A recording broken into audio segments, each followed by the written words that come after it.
Good afternoon, everyone. It's my privilege and honor to introduce Mr. Premchand Kurup. Mr. Premchand Kurup is the CEO of Paramount and a respected industry leader with over 3 decades of experience in technology, cybersecurity, and business transformation. An engineer by training and an entrepreneur at heart. He has played a pivotal role in shaping Paramount into one of the Middle East's most trusted and forward-looking cybersecurity partners.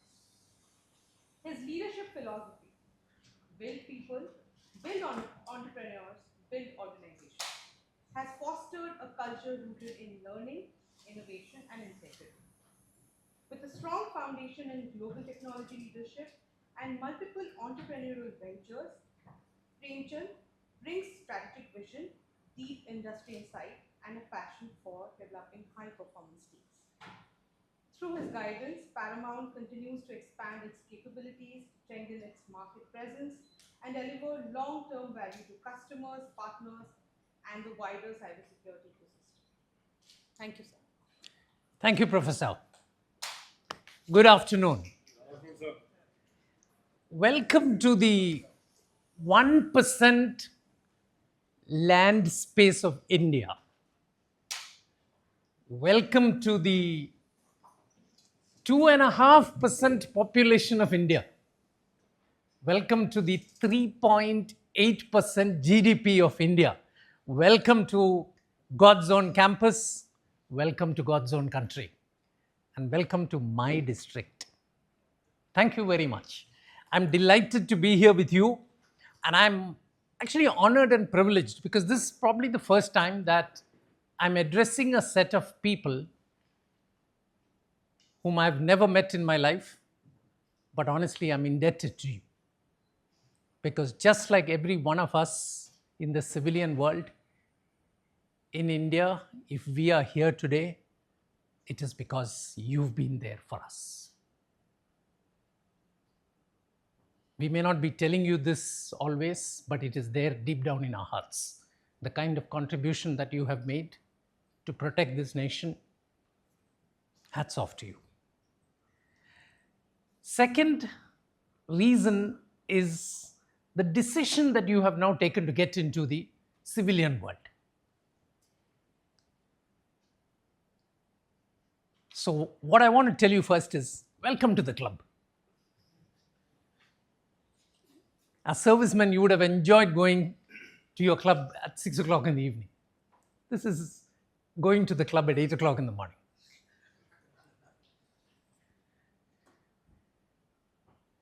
So what we shall try and do is, I will share with you some of the basics. I will share with you some of my own learnings. It's not that you can immediately go and apply that, but just keep that at the back of your mind. Because everything will be situation based.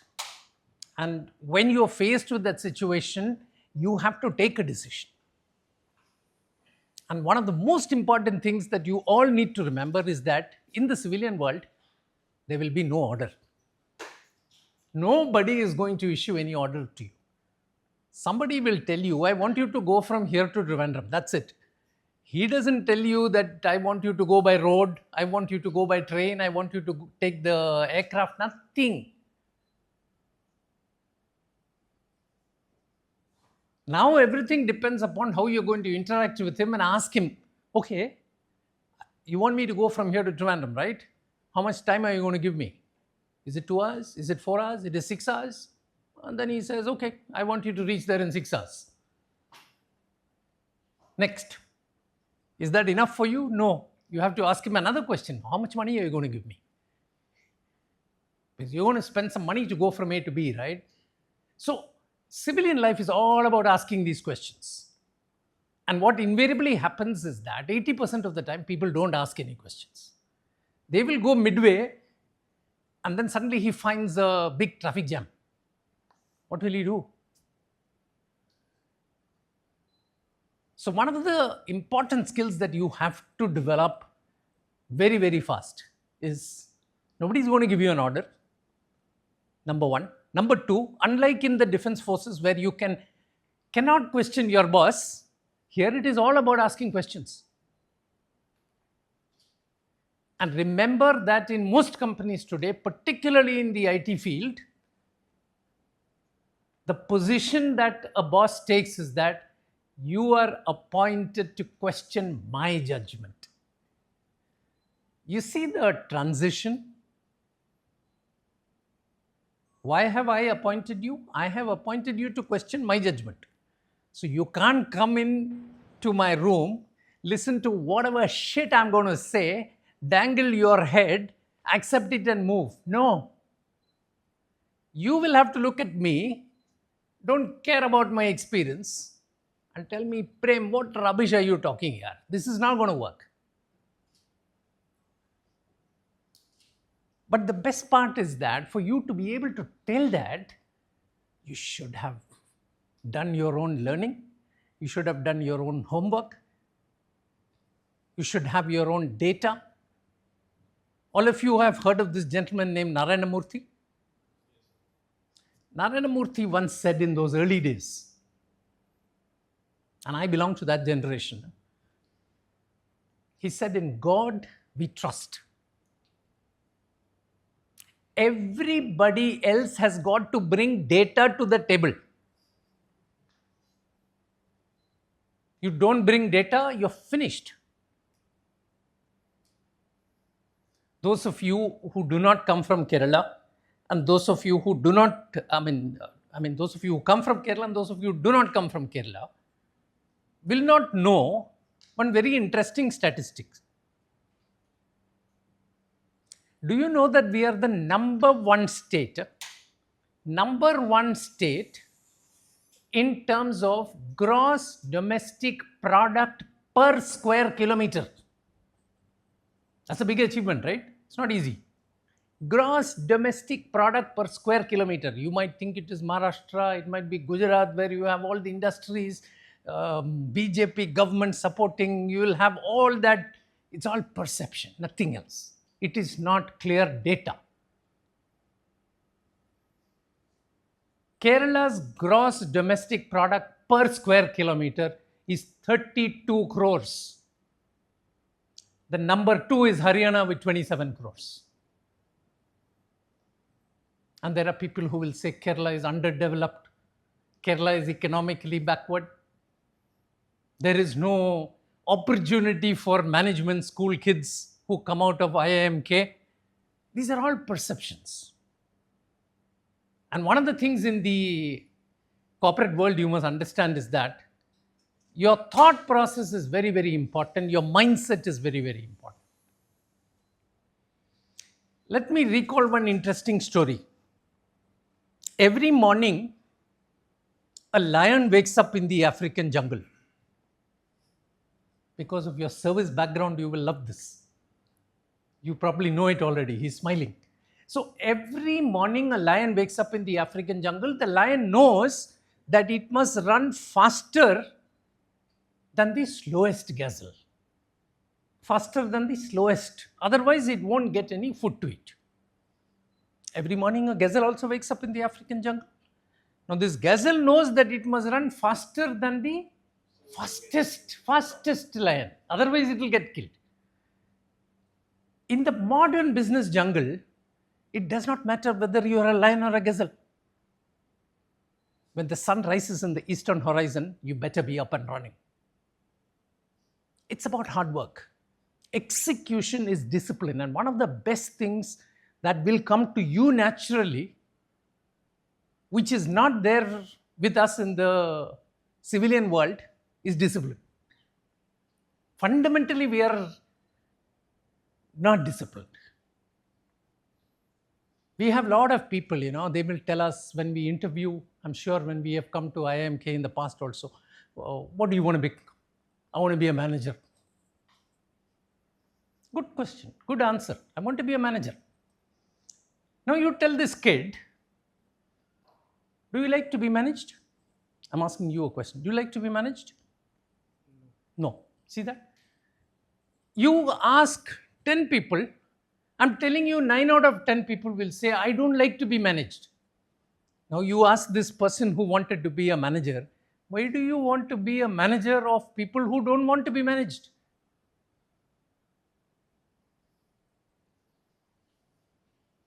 And now this word management has been replaced very nicely by the artistic society that we live in, leader.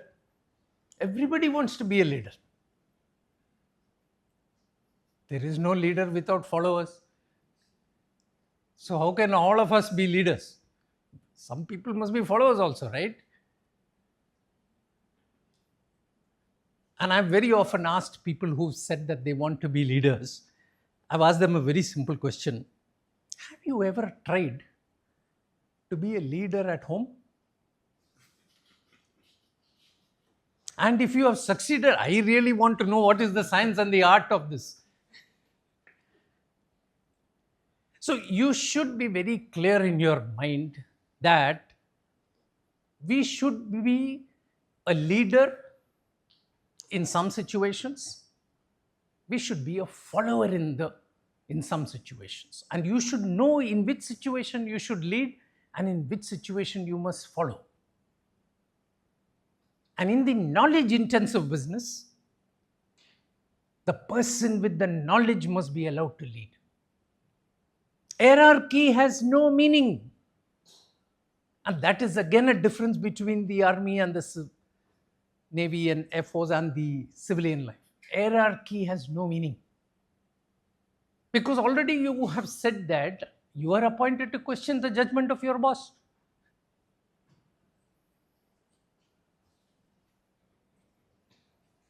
So it's very interesting. That's why I said, welcome to the club. You'll enjoy this.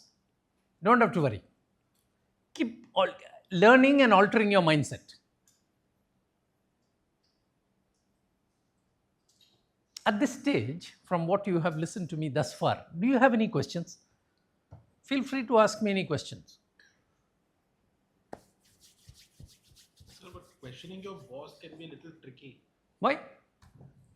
Some people might take it to egos. You have questioned your wife, right? Yes.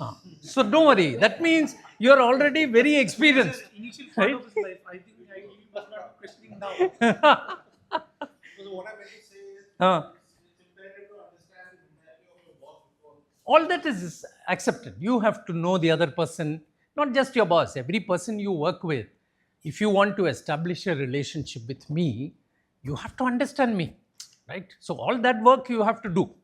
That is why they say, for instance, for me, this is a very difficult job to come into this room. I don't know anybody here.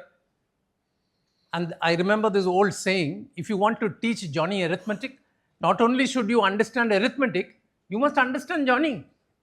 Right? And I don't understand any of you because I don't know you.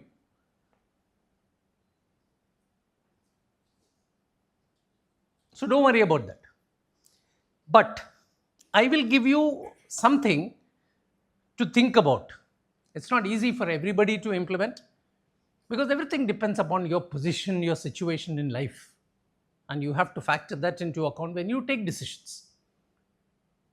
Work with your resignation letter in your pocket. You must be willing to walk out and tell your boss, see you. We'll be good friends, but I'm not going to work in this company. I can tell you that in the long run, it will make you a very, very strong, competent, confident individual. And I'm filled with a great deal of gratitude to Azim Premji and the Wipro management team because that's where I spent my formative years. My first 7 years after engineering was at Wipro. And I remember those were the days in the 1980s. 82 was when I joined Wipro. It had less than 100 people. Nobody knew about that company. Nobody knew. So in one of the sessions we had, Premji was there. So he looked at me and he asked me, he said, Premchand, if you were with a customer in Vijayawada and you're not able to reach Mutreja was my area manager. And then there was a guy called Sridhar who was the regional manager. He said, you were not able to reach Mutreja and you are not able to reach Sridhar and you have to take a decision. As a salesperson, more often than not, the decision that you have to take is about whether to give one discount or not. Right? Nothing, no other major decision you have to take. How will you take the decision was the question. He never mentioned about this situation, but I know that is the normal this one. How will you take a decision? And I was just 1.5 years old in the company, 1.5 years of work experience. I had no idea how to answer this question. I said, I don't know. So I had the other colleagues, nobody had an answer because everybody is 1.5 years old in terms of experience. He said, there is only one thing that you have to think very carefully. Just imagine if tomorrow your photograph comes in the Hindu and it says that this is the decision that Premchand has taken. Will you be able to walk in the streets of Vijayawada with your head held high? Think of this carefully. Will you be able to walk in the streets of Vijayawada with your head held high? If the answer to this question is yes, don't refer to anybody in the company. Take a decision. You see the power of that messaging? It is clearly saying that don't take orders from anybody, don't worry, take a decision. So in Wipro, one of the things that we were taught early in our career, how do you take decisions?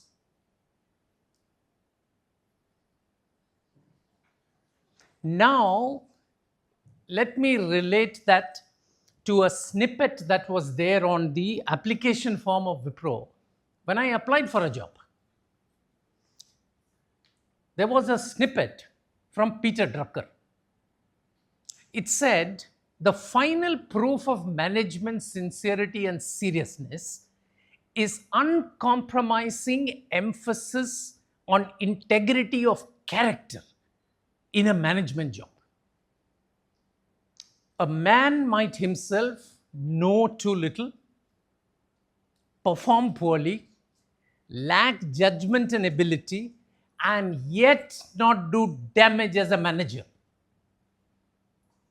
But if he lacks integrity, he damages people, the most valuable asset of the enterprise. Look at the power of that messaging. Look at what Premji said, and look at what he had said later. Everything in life can be negotiated except integrity. Integrity is and will always be non-negotiable. So the most important thing that you have to be able to bring to the table for a successful life in the corporate world is integrity. Believe me, everything else can be learnt. I did not know anything about, let's say, IT when I joined Wipro. We had one computer programming subject which I struggled and somehow managed to pass. And I started my life in Wipro as a salesperson. And I learned during the 7 years that I spent there how to sell. I learned how to manage a small team of people. I had 5 people in my team. This was what I learned at Wipro. But more than anything, I learned that you can run a values-based business in any corner of the world.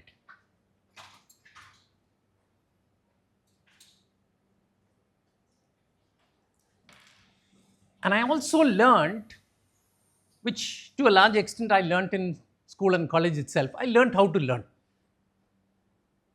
You give me a 200-page on any subject, I'll come back to you within 24 hours with something meaningful. I will have a discussion with you, 100%. Because it's all common sense only. So one of the things that you have to take out of your mind is fear. The fact that you don't know, I don't know medicine. Doesn't matter. Take a document, and today look at the advantage that you have. You can learn anything on YouTube today. Anything you can think of. I want to learn about strategy. Go to YouTube. You can listen to so many different subjects. So many different topics on strategy itself. Blue ocean, red ocean. You name it and it is there. And you listen to those YouTube videos. You will have some understanding. Is it a thorough understanding? No. But at least that basic understanding is there. So my advice to you is, it is not about know it all. It is about learn it all. You must be willing to learn anything that you don't know. And in a civilian environment, unlike in the army, I don't know how it is, but I'm just presuming that where the boss tells you, hey, you're an idiot here, you don't know this also. It doesn't happen in civilian world. You say, I don't know. I will learn this and I'll come back to you. You'll be given time.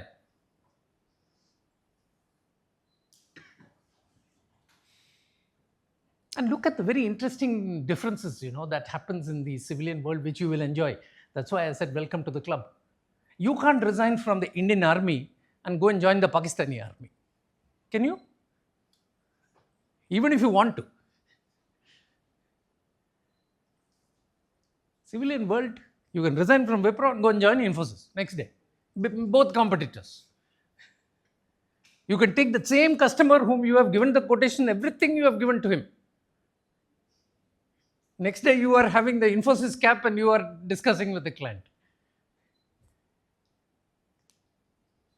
So it's good fun. Enjoy the journey. So did I answer your question finally? Don't worry. Any other questions? Do we have any data like you mentioned about it? On what?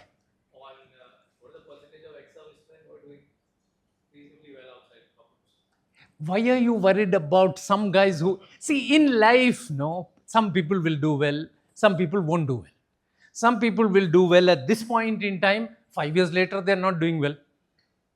So how do you explain all this? You don't have to worry, you will do well. That conviction you must have, I will do well. Most important thing is the courage of conviction.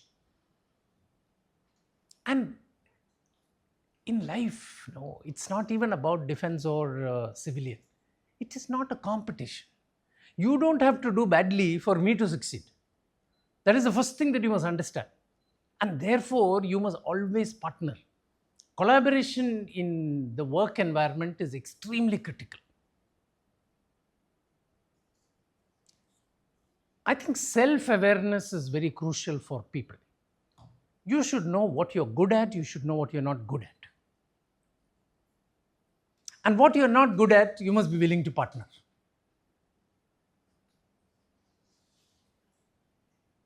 Does that answer your question? How many of you know this guy called Dhoni? Everybody knows, right? Anybody is here who doesn't know? No. Now, Dhoni is not the best batsman, no? He's never been the best batsman. But his win percentage has been so high.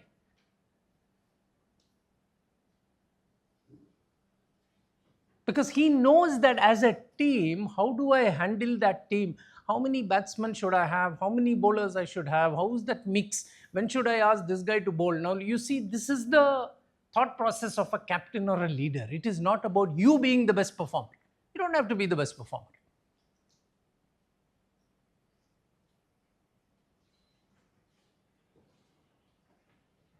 So in the leadership function in a corporate world also, it is like that. You should know exactly what is that end result that is required. And how do I ensure that with my team, I will reach that end result? I'll give you one very simple example. We were a small company in 2010, 2011 kind of time frame. Unknown company in India because we operate out of the Gulf. And I discussed with my team and I said, why don't we go to IIM Kozhikode and do one campus? So my HR people told me, Prem, I don't know, yaar. First of all, I don't know whether it is the right decision to take to go to this IIM and appoint somebody from management. That fellow doesn't know cybersecurity because we are in cybersecurity. Not many people were talking about cybersecurity in those days. Then they said, oh, this is guys from IIMK, they don't know about the Gulf geography and all that. Why are we really spending our time? So my contention with my team at that time was these management guys definitely are good. There's no doubt about it. Whichever is and all these institutes, whether it is IIM, A, B, C, all that, very good institutes. It's a good place for learning. They understand processes. It's worth giving it a shot. Let us try and see whether we can recruit somebody. So then the next, this one, what they did is, I think they had a conversation with the placement office and all that. And placement office, as usual, will give you the 10 things that everybody else is doing in IIMK.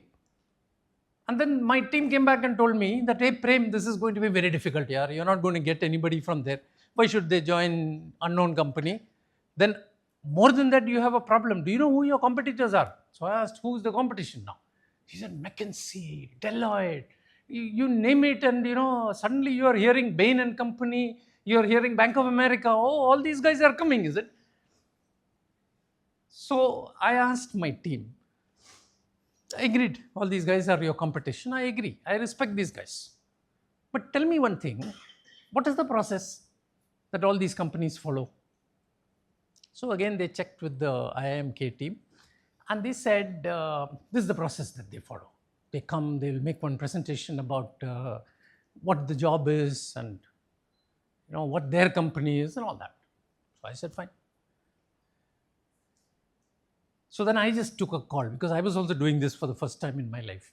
I'd never been to any IIM campus at all. I had not even come to IIMK.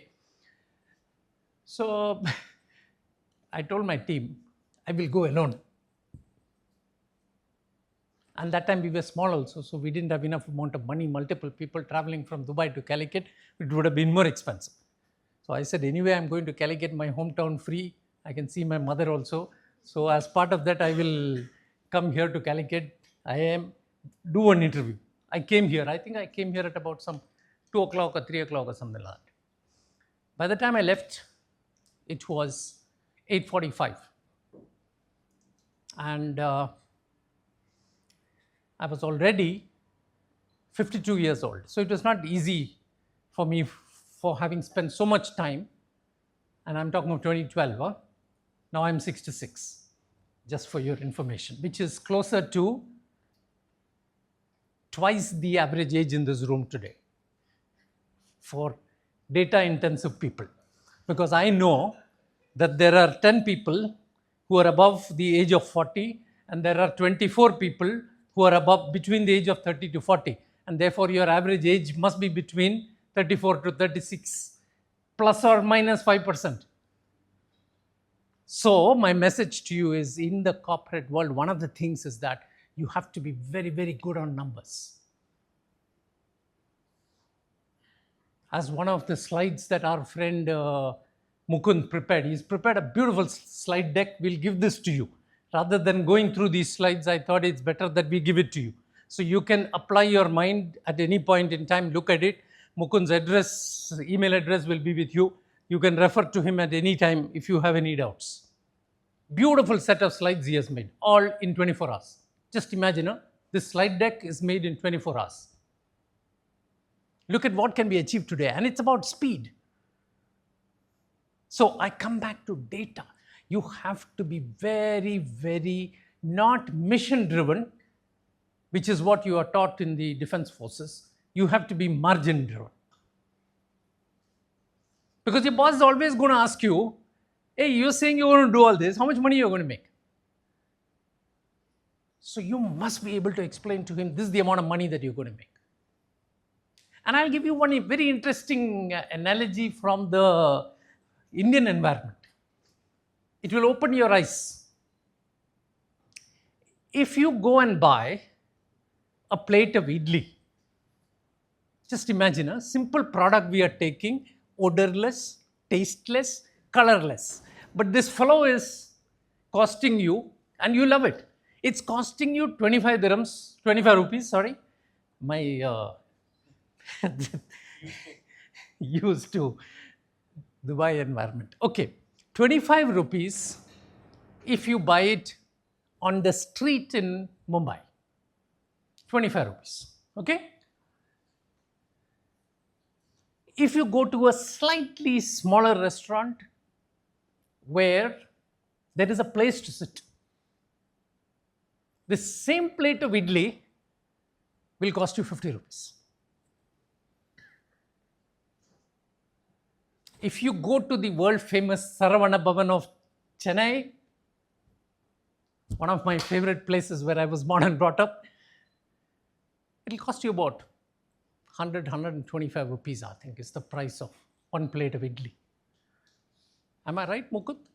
Das Prakash in Bangalore, 125 rupees. This same fellow, you go and order in Taj, it will cost you 1,000 rupees. Right? Now look at what is actually happening. In the street of Mumbai, the money that the salesperson is making for selling this to you for 25 rupees is 20%. 80% goes into the supply chain. Now, by the time you go to Taj, this whole thing is flipped now. 80% of the margin goes to Taj and 20% goes to whatever is the supply chain if it exists. So, in the corporate world, you must understand clearly the value chain. You must understand where you exist in the value chain and what is the expected margin in that value chain. Also look at what happens from the operating angle. If that little boy who is selling you that plate of idli on the streets of Mumbai, if he likes your face, he will give you a 10% discount like this. He doesn't check with any boss. He likes your face, he gives you a 10 because he knows in his mind what is he making is 20%. And he has decided, hey, let me give this to this guy, nice guy. I like him. He gives 10%. You see decision making, how it changes. And do you know that the revenue per square feet is the highest on the streets of Mumbai, much better than your IKEA and whatever you call the Lulu hypermarket and all that. It's much higher than that. So the opportunity that is going to open up to you once you come out of IIM, I don't know, 6 months course, right? Phenomenal. You will only be limited by your imagination.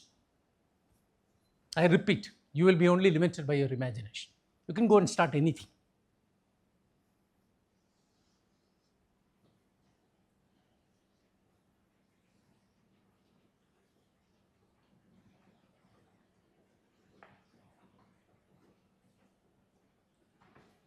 See, while you have spent maybe 10 to 20 years protecting the nation,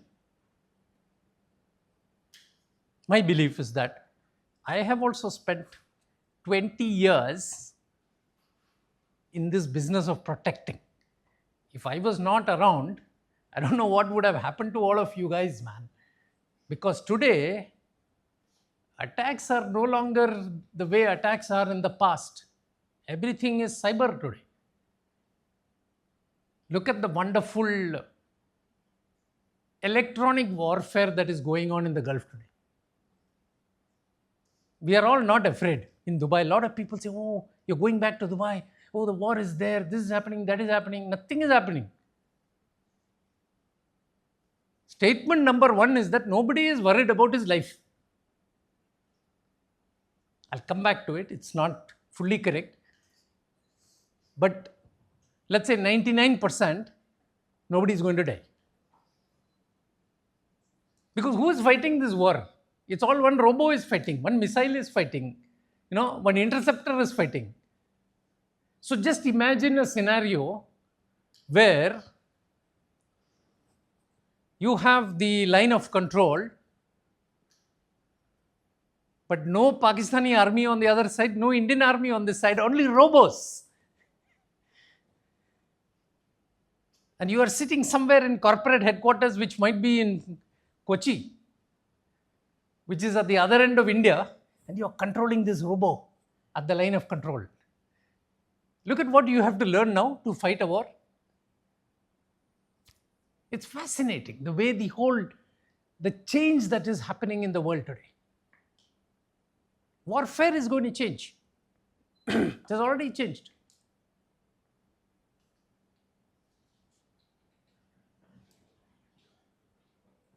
And why data is important, let me tell you one thing. It's a very interesting thing. All of you have heard of this guy called Henry Kissinger, who was the Secretary of State in the US? Long back. He had idea about every country. Henry Kissinger wrote his autobiography, I think somewhere in the 70s. He died actually recently, a few years ago.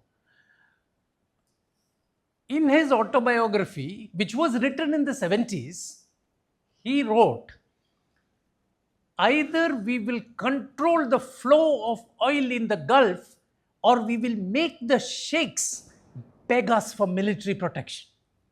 Look at the American foreign policy doctrine. Very clear. We will control the flow of oil in the Gulf. They want to control the flow of oil in the Gulf because only then they can control the price of oil. The economy of the US is based on whether you can control that price or not. And that's exactly what is happening in the Gulf today. Iran has stepped in now and said, I am going to control the Gulf, the Strait of Hormuz. I will decide whether it should be 10% or 15% or whatever you have to pay me for every ship that is going to pass. And US is not allowing it. That is the basic reason. All the other things that are happening that you are seeing is all secondary only. Primary thing is this. So be data intensive. Understand margin models very well. Have good interpersonal relationships. Understand the people very well. Only then you will know how to navigate. And the story about this boss is not good, this boss doesn't know, you are not here to pass judgment on your boss. Somebody else has appointed him as the boss here. Your job is to ensure that your job is done. And in the process, you take care of your boss. No, what is your problem?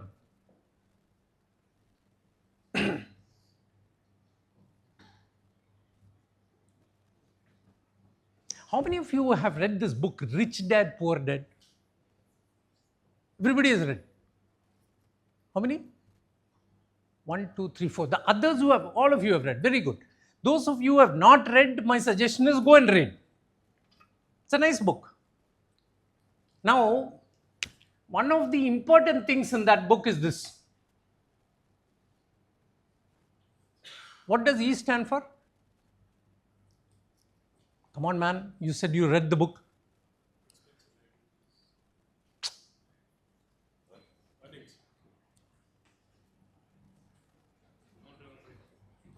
What is that?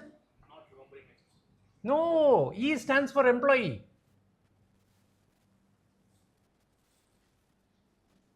Okay? What does the S stand for?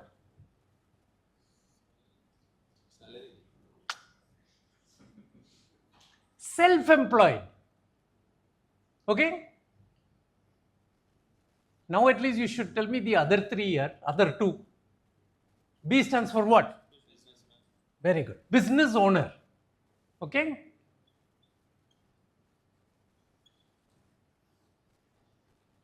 I stands for what?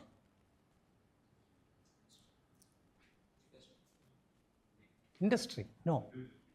Individual. No. Quick, man. No. Investor.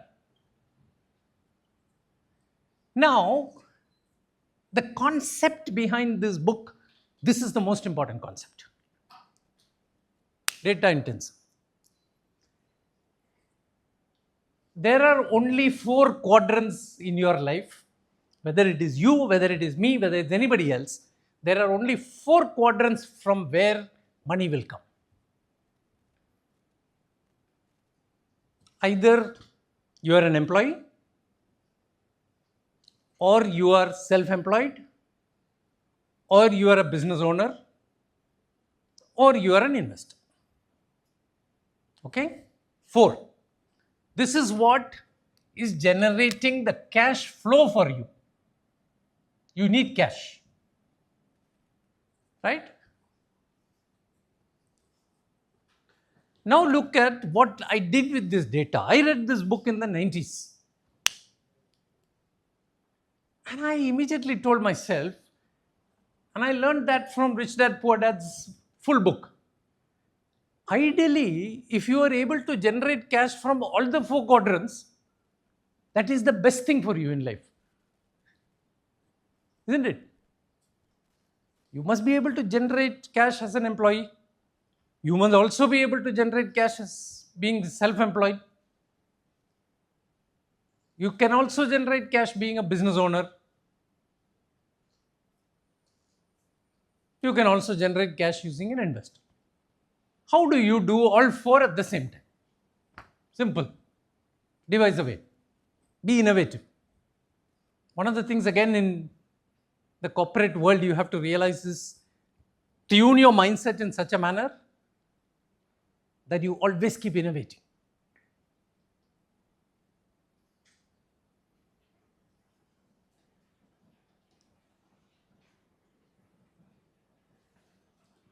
Do any of you know how much I'm charging IIM Kozhikode today for this 1 hour session with you? Anybody? You want to take a guess? 2 lakh. 2 lakhs. You? Nil. Free. You? 2 lakhs. You? 1 lakh. You? 5 lakhs. 3 lakhs. 1.5 to 2. You? You just come to visit your hometown. No, that I came to visit my hometown, but I can charge IMK, right? You? 2. 1.5. This is being noted down? 5. I must be doing for free. 6. 6,000 or 6 lakhs? 6,000. Okay. Free. Just a service. Service. Free. Yeah. Must be free. Free. He also thinks so. Free. 2.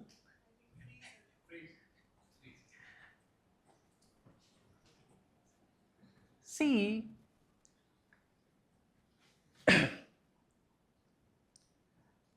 I'll answer this question, but before I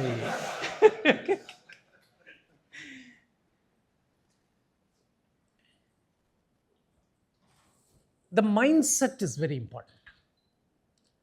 Your purpose is very important.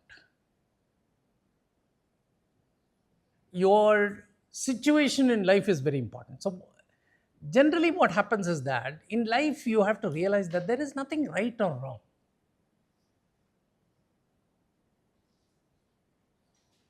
See, charging somebody for something is an individual decision of that person, right? It is up to the other person to decide whether he is getting value or not. Correct? So the most important word is not the cash, is the value. What is the value that you bring to the table? In the corporate world, it becomes extremely important for you to understand this and make sure that you are enhancing that value year on year. And you will enhance that value year on year if you are constantly learning. Suppose you get a salary of say 100, how do you go to your boss next year and say, I want a salary of 125?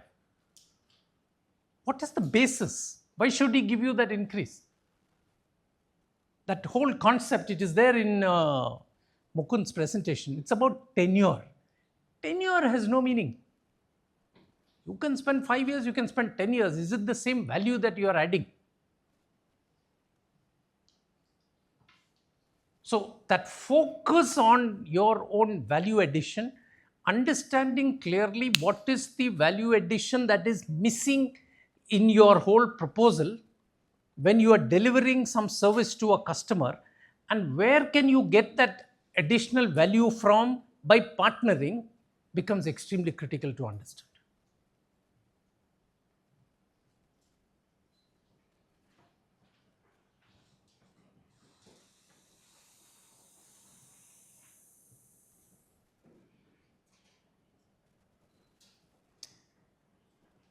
If you look back, When I decided to get onto the entrepreneurial bandwagon,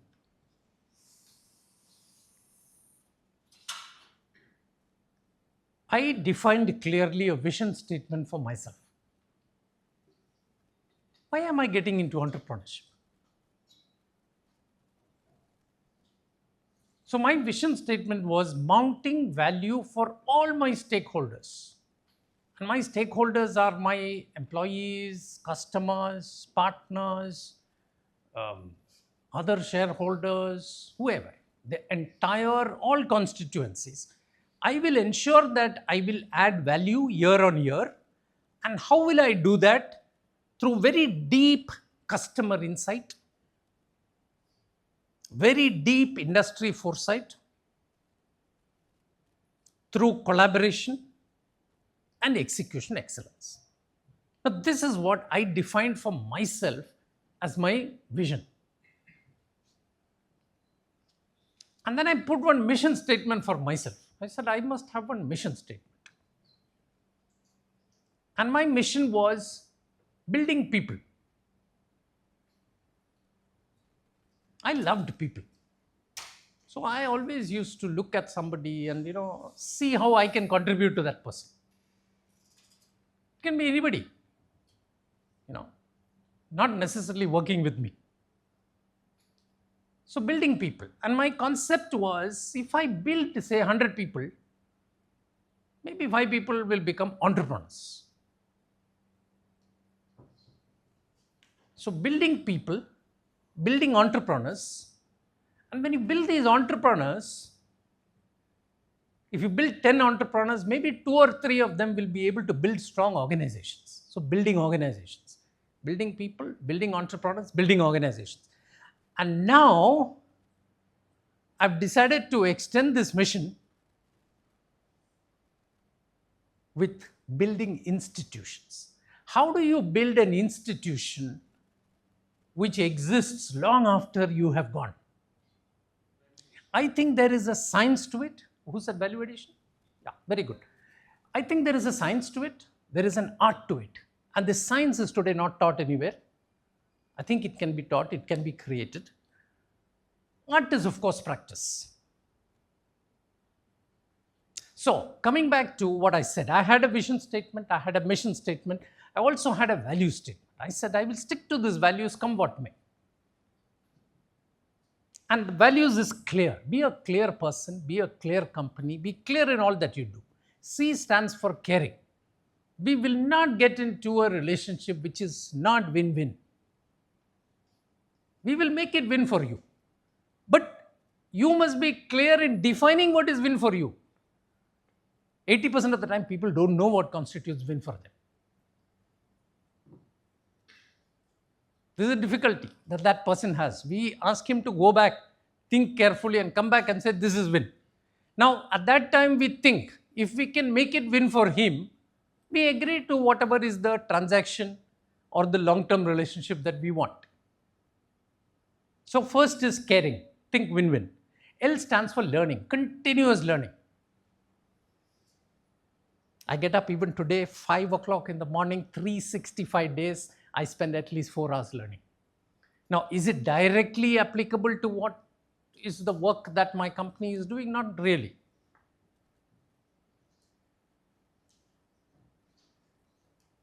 Now, am I advocating it to all of you? It depends on whether you enjoy it or not. If you enjoy, do it. Because ultimately, everything boils down to enjoyment. Are you enjoying what you're doing? If you enjoy what you're doing, then there is no work at all. I always tell people, I have no work. I am free. And because I was free, the IMK told me, why don't you come? I'm sitting at home doing nothing. And my wife specifically told me, don't go there to IMK and take class.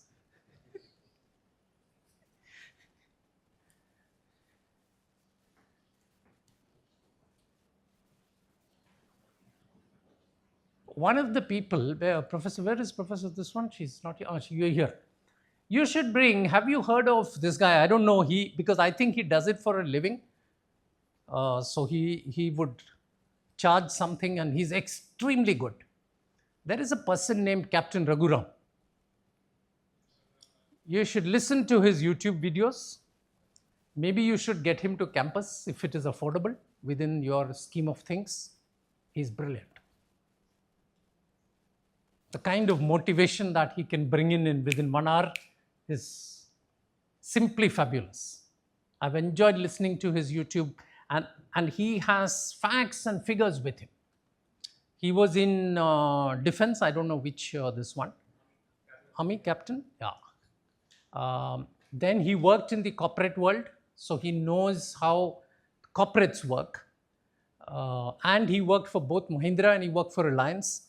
And this Mahindra and Reliance are two completely different animals when it comes to, corporate culture. Then he worked in cyber security. So he knows, he was heading a Mahindra Special Services group which was trying to create a cybersecurity business. Then he went into the bureaucracy, so he knows how the bureaucracy works. And all these three animals actually, the corporate world, bureaucracy, defense, government, completely different. So see whether you can get him at some time during the last 6 months. If you need any help, you let me know. We'll see whether we can reach him. I also want to see whether I should bring him to Dubai at some time. Because one thing that I have as a big advantage is that Professor was telling me that you are the first external speaker to come here in this course. So you'll always remember me.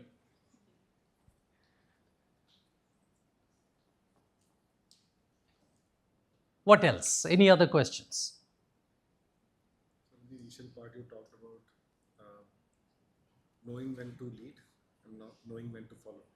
We come from a very pyramidal structure wherein our roles are defined as to we know what is the time we need to lead, what is the time we need to follow. But I don't think with things you mentioned, I don't think now the roles are defined per se. You need to know, but when do you know? How do you know? You will learn that. As you start moving, you will know that when to lead and when to follow. Because if it is a knowledge intensive business, you know immediately if you don't have the knowledge, you must follow. Right? See, if you take, for instance, cyber security, the field in which I am, we have data security, we have identity security, we have network security, we have cloud security, we have governance, we have risk, we have threats, we have vulnerabilities. It's impossible for somebody to know everything. It's extremely complex. So let us say you go for a meeting where the client is going to discuss everything about data. And now look at this animal called data. You have structured data, unstructured data. You have Oracle database, IBM database, Microsoft database. You have data lakes. How will you know all this? And you are sitting in one place and calling yourself CEO of the company. Waste. I'm telling you, there is absolutely no meaning in hierarchy. You cannot know all of this. So you must allow that person who is the data security specialist to lead. And what is wrong about it? You be happy, yaar, if somebody is doing your job. Wife is sitting at home and cooking for you. Brilliant, yaar. How many of you know to cook?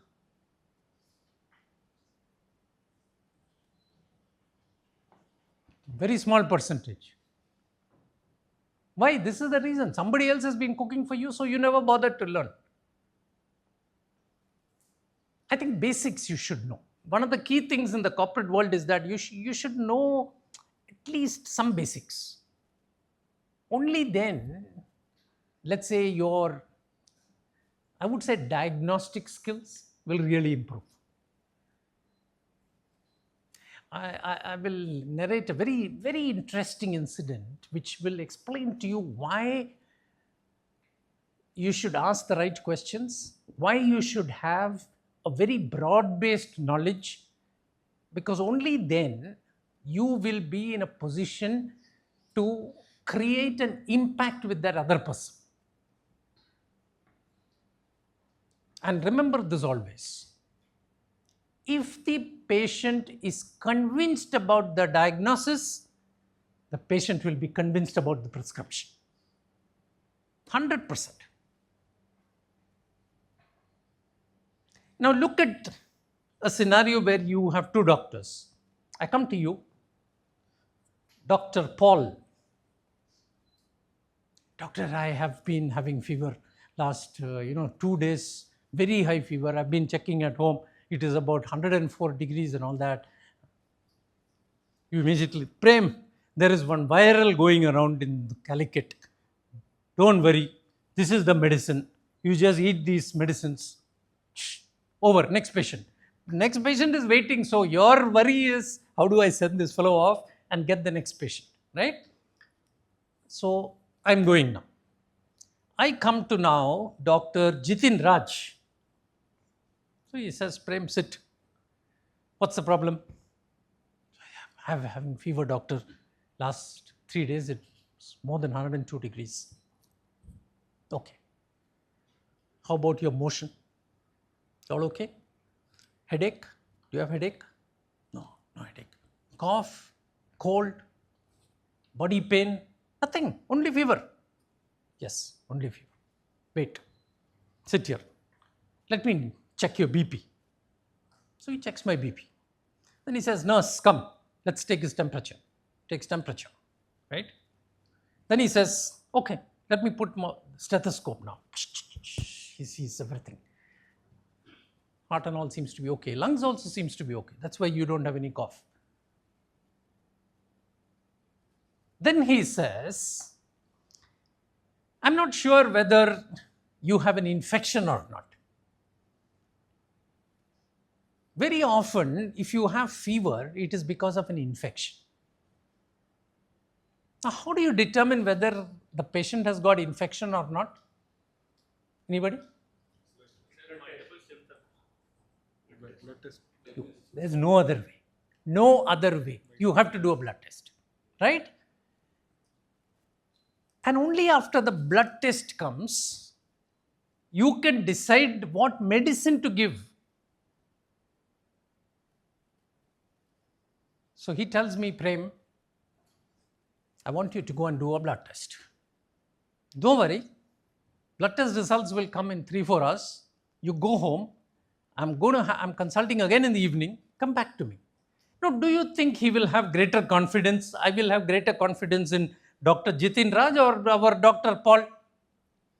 Both are doctors. Both have done MBBS, MD, and you name it, and they've all got. But just see the way they have operated.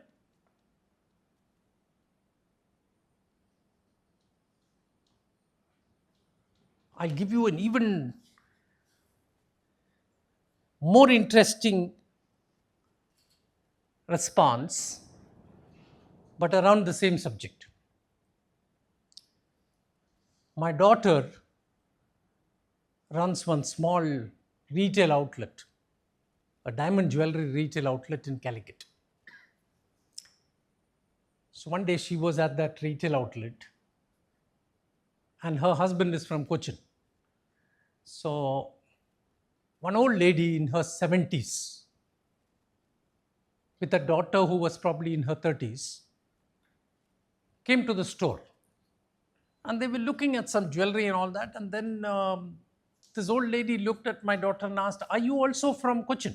Because I think they knew my son-in-law's family. So my daughter immediately said, no, I am from Calicut. So she said, where in Calicut? So she said, I come from this place called Chalapuram. My grandfather is Dr. Gopinath. So she immediately said, skin specialist? So she said, yes. So he said, I know, doctor.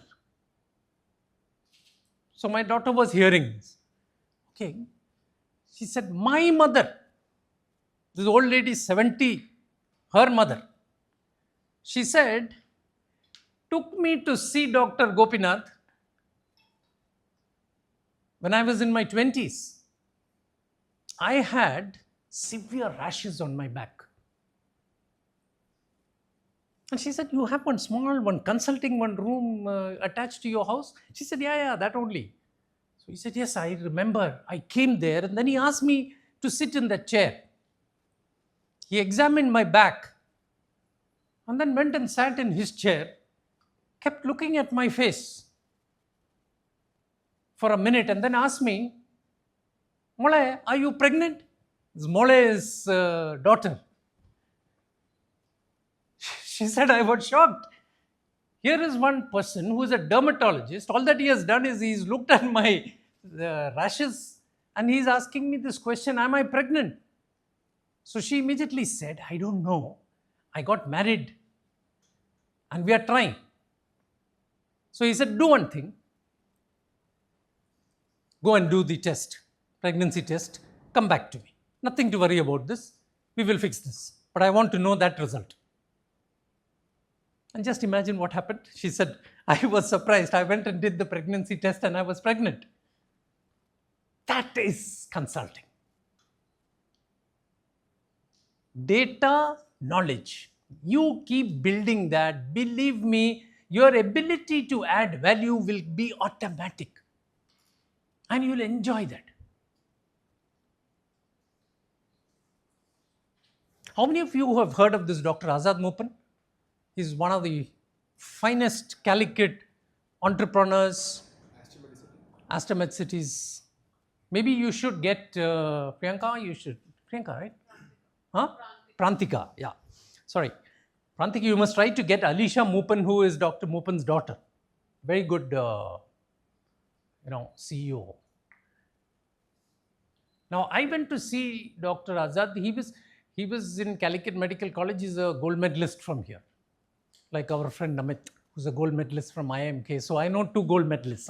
So I never got a gold medal in my life, but 2 people are there very close to me. So I went to meet Dr. Azad when I was around 31, 32. And he's a chest specialist. So I went to meet him. I had he examined me. And then he said, Prem, I think there is some problem, but, I'm not very sure. And I don't have the equipment to take decisions further. So what I will do is, I will write out a note to Dr. Binbrek. There is an Egyptian doctor here who's a very good cardiologist. I want you to go and meet him, do all these tests, then we will know. I went and did those tests and bang, the problem was clear. So your ability to define the problem, your ability to understand how much you know, what you can do, what you cannot do, and the honesty and integrity to say, I don't know, is very important. Believe me, it will stand in very good stead as you progress in your life. Honesty and integrity. Everything else you can learn, everything else you can negotiate. This one you want. Today somebody told me that, we have given some note to IMK to appoint some people. Our salary offer is not as good as McKinsey and Deloitte and all that. I said, you ask them what salary they want. We are willing to pay 1 million. Let him come and prove to us that he is worth that 1 million. If you come and say, I come from IMK and therefore you give me so much, who is going to give you? Everything must be equated to value. This is the value that I will bring to the table. And you measure me in 6 months, you measure me in 9 months, you measure me in 1 year. And if you are not happy, you give me your termination letter or I will give you my resignation letter. This is in my pocket. I come back to what I said. Work with your resignation letter in the pocket. You ask any of, I have 2 of the people who work with me. Namit is from IIM Kozhikode and then we have Mukund here. Ask him whether he is afraid that he will lose his job tomorrow. He's not afraid. He's not worried. And that is where we come back to this. If you are getting some cash being generated as an employee, if you have some cash being generated when you are self-employed, if you have some cash being generated as a business owner, if you have some cash being generated as an investor, it's the best position to be. So apart from my philosophy of building people, building entrepreneurs, building organizations, and thinking that, in this session with you, I'm doing something that will help you people. I don't believe in charging. but also that every 1 hour that I am spending with you, somebody else is paying me. Right? Because I have something happening here, I have something, Namit is smiling, I have something happening here, I have something happening here, I have something happening here. So think through this carefully. It is not easy, huh? It's tough, but you can get there. And remember that life is a marathon. It's not about T20. No, I have to hit that 200 runs in that 20 overs. It's not like that. Take your time. Do things slowly, but this is a fundamental principle.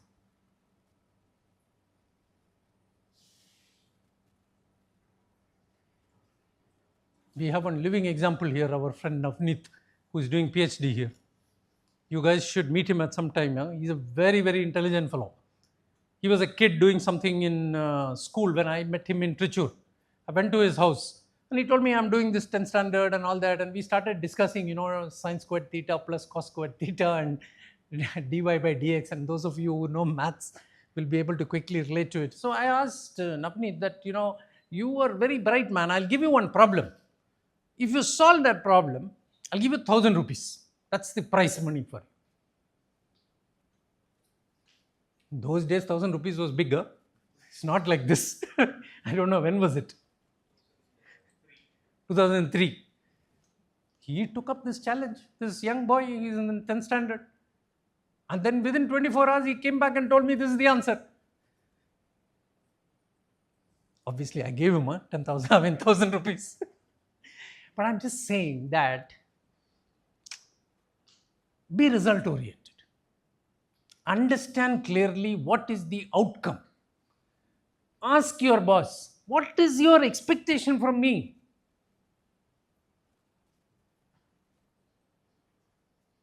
What will you do to enable me? How much time do you take when you evaluate? Is it 1 month? Is it 2 months? Is it 3 months? Or is it 1 year? Can I come and meet you if I face a problem? There are so many questions that you can ask. Corporate world, you can have this kind of a discussion. I don't know how it works in defense. Defense is like Israel army had one, beautiful. They were all very successful because the only motto there is follow me. Finished. End of story. Everybody else, you can't even think why you are doing nothing. Whereas in the corporate world, everything is about the why. You must be very clear. Why are you doing something? Before you even try to innovate, think through on the how, the why must be clear. Sir, follow me is on a larger perspective. No, nothing wrong about that. It's okay. No, I'm just trying to put Yeah. a perspective which is generally outside.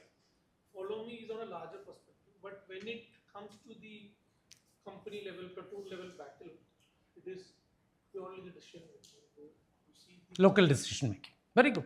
You see the Kargil war, all the wars are strategic decision and the Happens theatre level on the ground. are totally different.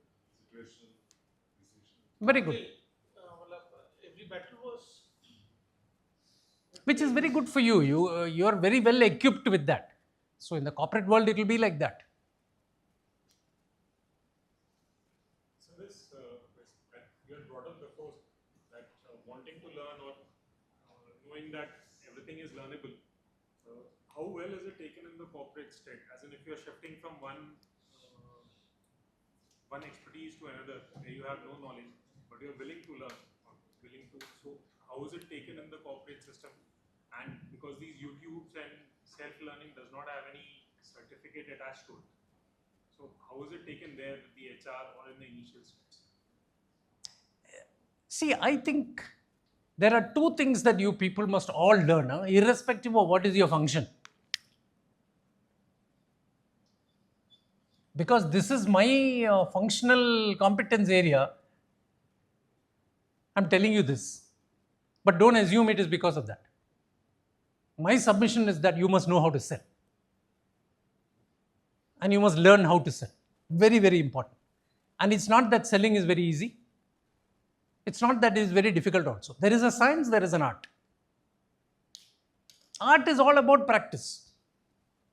I can teach you today, let's say, how to go and play cricket. You think you can play T20 tomorrow? It's not easy. You have to practice, right? So everything is ultimately a combination of both that science and art. But selling, you should know.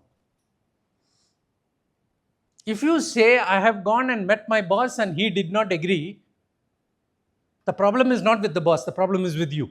You have not been able to convince me that I should agree to you. Who's at fault? You or me? So it again all depends. So you should know how to sell, number one. Number two, you must be very good in your commercial. How is this money being made? It's very critical.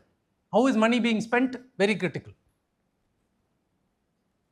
Suppose I were to make a statement that I am in a retail business, supermarket business. I will sell every product at a loss. Every single product at a loss. I will survive for the next 50 years. If I make this statement to you, will you agree or you won't agree? 50 years I will exist. I will sell every product at a loss. Every single product. What is that? A lot of angel investors now just pouring in money, but there are some No, not about, forget about angel investors and all that. So if you have enough money to last 50 years, of course you can sell at a loss. So there are some companies who have tried this strategy, they wiped out the competition and then they have, it's a long-term plan. That's what long-term plan, agreed. But let me tell you one more interesting stat. If you take this Lulu hypermarket, how many of you know this Lulu hypermarket? It's one of the biggest hypermarkets in the Middle East. Now they're there slowly starting in India as well. A lot of products they sell at what is cheapest. We don't know whether they are buying it at loss or whether they are buying it. But let's assume for the moment that they're buying at a loss. Their model is based more not on profitability, it is based on cash flow. You go and buy, not even volume, you go and buy something, you're paying cash. Do you know how many months he will ask a Unilever or a Procter & Gamble, who are the biggest guys, 100 times maybe his size? Do you know how many months he will ask that guy to wait before he gives him money? 4 months, 5 months. You keep your product in my retail outlet. Huh? If you don't like me, please go. I have no problem. I'm going to pay you only after 4 months. You will fall at my feet. That is the kind of control, because he is getting customers. 4 months, he collects money today. So every business has got its own nuances, and you have to understand that nuances, whatever be your function. How many of you have heard of this guy, Dr. Anil Lamba? Note down, he's another one that you must suggest. He's from your place only, Calcutta. Excellent. You can learn everything that a person spends 3 years in BCom. Whatever that young great guy is spending 3 years and getting a BCom degree. Somebody who asked me about certifications. He's spending 3 years to get BCom. You can learn everything that he has learned in 3 years in 3 months. If you just listen to all Dr. Anil Lamba's YouTube videos. I did it. So I'm telling you, I'm not a finance guy. I'm not an accounting guy. Let's say engineering by education. I'll make a chartered accountant dance on this table, man. That's the confidence that you need to have, and you can learn. That's why I'm saying, have that confidence in yourself. I can learn anything. It calls for time. You have to spend time, learn. Ask others questions. You must interact. That network that you build, at any point in time, I will have at least 2 or 3 or 4 other chartered accountants with whom I will discuss, so that I will have an idea, which is very different from what, let's say, my finance manager is telling me. So the same thing applies. Your data security manager is telling you something. You don't have to accept that. You understand what he's saying, but if you have spoken to 4 other specialists or subject matter experts, you will have a much better understanding. Then you will be able to tell him, why should you not be doing it this way? That's your value add. So I come back to, I think corporate life will become very, very interesting for you. Enjoy that. Just enjoy it. Keep experimenting. Have that courage. Another thing that the defense forces brings automatically to you is courage, which we generally don't have. We're afraid. What will the boss think? This is the first thing. You don't even know what that fellow is thinking. His wife would have shouted at him in the morning, so he is thinking of something else completely. And here you are sitting in front of him, scared to ask that question because you are wondering, what is he thinking? What will he think? You don't want to think anything about you, man. Courage will come to you automatically. Big strength. Selflessness. Don't always look at, okay, what is there in it for me? Don't ask what IIM Kozhikode has done for you. Ask yourself, what did you do for IIM Kozhikode? It's a very different ball game now. 6 months you are here, right? Ask yourself, what am I going to do so that IIM Kozhikode will always remember me? Changes the picture. Changes the picture very next moment. You will start thinking, what is it that I can do? Maybe there is something where you can help those 200 odd students who are coming in with no work experience, zero. You have 10, 15, 20 years of work experience. There's something you can teach them, right?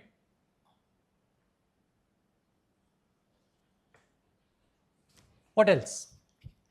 So how did the transition happen for you from an employee to an employer? What triggered or what? It's a big jump. So how did it happen? It's not a big jump here. It's a small jump because, what is that? See, for me, the business is selling here. Apart from selling, I didn't know anything. I've never touched a computer in my life. You ask me to write 2 programs, I don't know how to write programs. Even today, my son will look at me and tell me, what is this, Acha? You don't even know this. So, it doesn't matter. But if you tell me, Prem, this Dr. Paul Devos, you got to go and sell this to this guy. Right? Whose name also is different completely. I will sell this to him. I'm not going to tell lies to him. I'm not going to tell him, change your name. You're not going to change his name, right? I'll sell this to him. So that is the confidence that I always had. So then with that confidence, I just went in. I said, okay, let's face facts. Let's see what happens. If you fail, you fail. I was not afraid of, because I failed in my school and college. So failure was not a big thing. I think it's important in life to fail. Yeah? You fail multiple times and fail fast. Because you really learn only when you fail. When you succeed, you don't learn. You think you are great, no? Because you have succeeded. And then you look at some other fellow and say, that fellow is actually, he got more marks than me in school, but see what he is doing today. So you think no end of yourself now, all of a sudden, when that is not the reality. Don't compare. Everybody's life is different. Every context is different. There was a very eminent jurist named M.C. Chagla during the independence days.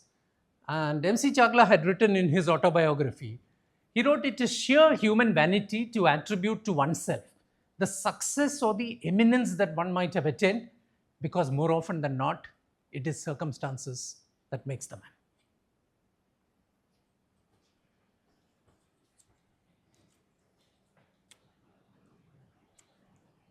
So as you step into the corporate world, courage, selflessness, more than enough, character. Rest, everything else you can learn. So what happened after those 6 hours? At first visit to IMK, did you hire someone? We hired the gold medalist without knowing he was the gold medalist. Right?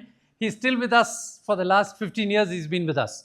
And in this 15 years, he took one 5-year sabbatical and said, I want to go and start something on my own and I will try that out. We said, fine. So he went, tried that out. It didn't work for him. He came back and joined us. And today he runs a business which is 13, see our business today very interesting, and I'm indebted to IIM Kozhikode. And I'm glad that I took that decision in 2012 to come here, because the stats is very interesting. We run a company which is 1,000 crores today with 650 people, and we have 10 PNL leaders. 20% of that, 2 of them are from IMK, and these 2 people represent 33% of our revenue. Give IMK a big hand here.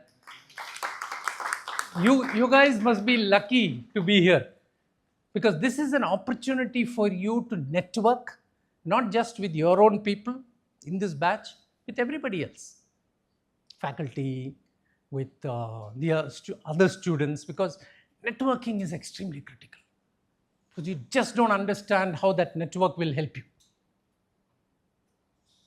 And IMK itself is a very, very good example of networking. And I'll share with you, I have a sentimental attachment to IIM Kozhikode. Not just because I'm from this place. My uncle was the first chairman of the board of governors of IMK. When the central government gave Kerala the mandate that we will set up IIM in Kozhikode, IIM in Kerala, there was that whole, Kerala is very politically alive place, as you would have already known. So there was a lobby fighting for Trivandrum, because Trivandrum is the state capital. There was another lobby that was fighting for Kochi, because Kochi is the commercial capital. And my uncle was very clear in his mind that, the most underdeveloped part of Kerala economically is Malabar, because interests, investment, everything went in only to the southern and central part of Kerala. And he felt that if this region is to develop, you need to have a management school in this place. So in his mind, he had already made up a reason. He was clear, I need to have, look at the vision, we must have IIM based in North Malabar. It was not initially Kozhikode. Then when he started looking, he identified this place. It was a very remote place at that time. He identified this place. He quickly went to all the local administrators and all that, and got the Kerala government to buy this land. All that was set up. It was, I think, around 96 acres at that time. He bought that land. He had worked in Delhi, so he knew how the Delhi bureaucracy worked. Delhi is a very, very bureaucratic place. In fact, I remember once that I had spoken to one chief secretary of Kerala, who had worked in both state government as well as in central government. So I asked him, sir, what is the real difference between working in central government versus state government? And a good answer for you, since you are from defense and you are thinking, what is the difference between. So I asked him this question, and he said, Prem, there is a huge difference. So I asked him, what is that? He said, in the state government, it is the politicians that runs the state. In the center, it is the bureaucracy that runs the country. So my uncle, because he had worked in Delhi, he was the secretary of the Department of Electronics. He had worked in Delhi, so he knew how this bureaucracy worked. So he went and did the lobbying there. He knew exactly what was happening. And the then Chief Minister of Kerala was E.K. Nayanar. He's also from North Malabar. So we knew clearly, he knew him well. So he went and lobbied with him, made sure that, they would get the whole thing in Kerala, in Kozhikode. And by the time, and in Delhi, what he did was, those guys in Delhi don't care whether you put in Trivandrum or in Cochin. He does not even know where each place is existing. He simply wants to know, do you have land? Everything settled? 100 acres is there? Signed. Over. End of story. That's all. So by the time the people who were lobbying for Trivandrum and Kochi even could identify a place, this was a done deal. So I come back to, in the corporate world, you must know how to navigate. Don't wait for any orders and all that. You just try and figure out yourself what needs to be done. And I can tell you, it's all common sense only. You don't need to have that, very deep knowledge. Just remember one thing, I don't have knowledge of math, I go to him. I don't know science, I go to him. I don't know biology, I go to him. That's it. Put all of them together. Make sure that you are delivering some value to him. Don't expect anything for free. That's the only thing that you have to remember.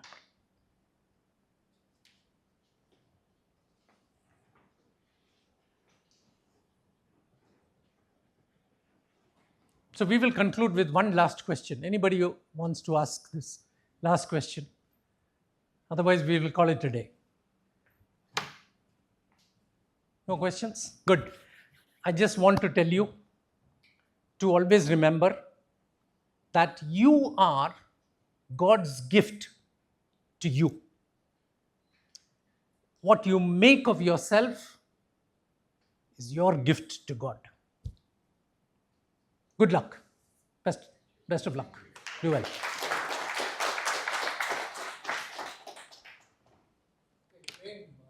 This note is something that another alumni of IIMK has sent for all of you guys to read up. Just want to show that to you. He's the one who runs 20% of our business. Of the 33%, I'm repeating, of the 100% of our business, 33% comes from IIMK. And all that I've done for IIMK is I've come and spent this 1 hour with you. So it's more a feeling of guilt than anything else.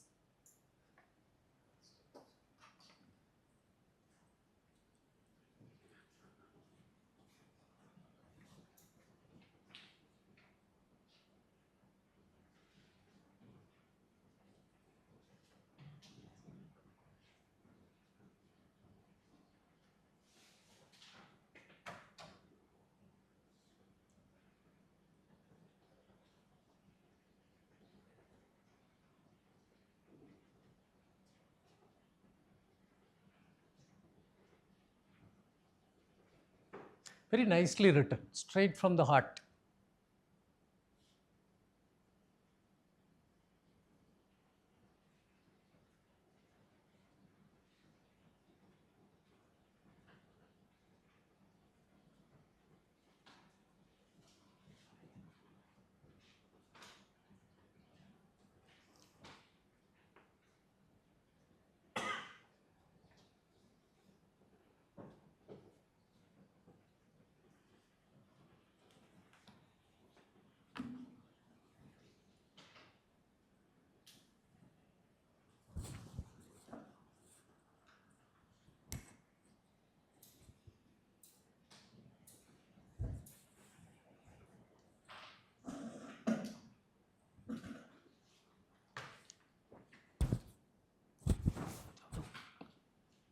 Both are there?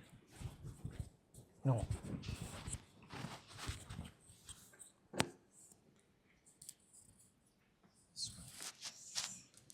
Thank you so much. Thank you. With your permission. Yes. I hope I'm audible. Yes. Bottom of my heart. And on behalf of IMK, I thank you. The kind of learnings that you gave us, I took a pen and I started writing my own book. So I'll get back to you with some more questions that I have. Thank you so much, sir. It was an honor. It was, I think, a lifelong learning beyond just leadership talk. Very few people make this impact. Thank you so much. A round of applause. Thank you. Just to give you a background, I did not speak about this. He's an amazing mentor himself. So these people are people that we look out for as mentors. And a lot of these people, when we started the inauguration, we had given them a small sticky note to write down what do they want to do. A large proportion of these people wrote entrepreneurship. So it was a coincidence, but a very nice coincidence to have an entrepreneur speaking to them. I thank you again and again. I thank Mukund. We've spent a lot of time discussing expectations, and thank you. Thank you for all the time. Both of you, you've fulfilled the expectations that we had. And so that's actually that's an understatement to make. You've helped us a lot in the journey. Thank you so much. I'll come back to you with more suggestions that you could give us about the program. And I thank Najib. You would like to come and speak to them? Please. So he is our alum. He's been to this campus before I was in this campus. You know it much more than I do. You should ask him the story of how he got selected actually, rather than me telling. It's better for him to tell, because he was selected out of what, 250 people? Just imagine, in 6 hours, 250 people, we didn't know anybody, we didn't know him either. And we sort of, on the fly invented that process, whatever is that process that we have to follow, and then we zeroed it on him. So sometimes I think it is just, the blessings from Lord. It happens. I think you should please come You down tell them and the story. come down with the dais. What was your journey like? There's no story behind it. When you study on campus, there's a lot of hustling that you end up reflecting in some shape and form. Thankfully, it was for me in the form of, at that time, an interview with Prem, and then the presentation that he did just like this. And I said, this is the company I want to work with, this is the person I want to work with. And then it just happened. So it's been 13, 14 long years. Like I said, this is my second innings with Paramount, so obviously it shows that it's a place you want to go back to and work. Thankfully, I've also been part of getting more and more people from campus into the company. We've had a lot of alumni who currently have worked with us, and a lot of people who've gotten into cybersecurity because of this relationship. This is also a big deal, because back then cybersecurity was very new to everybody. I didn't know what it was. I just followed the lead, found leader, followed it. But today, I think cybersecurity has become such a big topic that everybody knows about it. You don't need to explain to somebody what cybersecurity is. When I joined, I had to explain to my family that it is not CCTV systems. It is cybersecurity. It is very different. Today, everybody knows about it. People come to us asking about, are there jobs in the market and all that. So, very thankful to Prem and Paramount and the rest of the family. There's a huge crowd here also sitting behind and supporting the whole process that I am involved in. And hopefully, we'll see some of you at some point in time in the corporate world, maybe with us, maybe in the industry. Working and making a career out of it. Very exciting, because you come from a defense sector, you understand the importance of security. So cyber might be a natural tangent for you to get into. So please get in touch with Prem, me, anybody else to see what you can do. In fact, we've had defense personnel work with us in the past. Commodore Ramani. Yes. He was from the Navy. We also had Vivek Kamath, who was Vivek Kamath, yeah. So we've had multiple people coming from that background.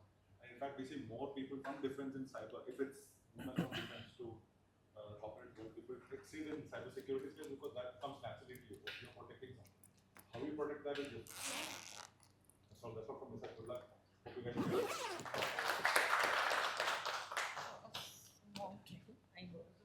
From our side. Thank you. Thank you Thank so you. much.